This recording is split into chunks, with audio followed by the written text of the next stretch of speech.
কখন যে চোখের কোণে পানি জমে গেল বুঝতেই পারিনি। কিয়ামতের দিন রাসূল সাল্লাল্লাহু আলাইহি ওয়াসাল্লাম থাকবে সবচেয়ে ব্যস্ত।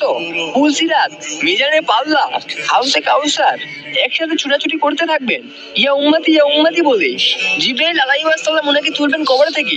রাসূল সাল্লাল্লাহু আলাইহি ওয়াসাল্লাম জিজ্ঞাসা করবেন, কি ব্যাপার জিবরাইল, আমার উম্মত কি উঠেছে? ওইদিকে আবার মুসা কালিমুল্লাহ আলাইহিস সালাম আরশের খুঁটি ধরে আছে আর বলছেন, ইয়া নাফসি ইয়া নাফসি। সেদিন ইমামুল আম্বিয়ার মুখে থাকবে উম্মতি, আর সেদিন তার পায়ে থাকবে দোন আর মুখে থাকবে আওয়াজ। রাসূল সাল্লাল্লাহু আলাইহি ওয়াসাল্লাম খুব অশান্ত ছোটাছুটি করছেন।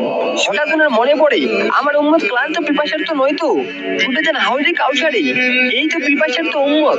নিজের হাতে হাউজে কাউসার থেকে পানি পান করাবেন আর বলবেন, পান করো, আর কখনো তৃষ্ণার্ত হবে না। হঠাৎ মনে হবে মিজানের সামনে দাঁড়ানো উম্মতের কথা। ছুটে যাবেন সেখানে, দেখবেন উম্মতের বাম পাল্লা ভারী হয়ে যাচ্ছে।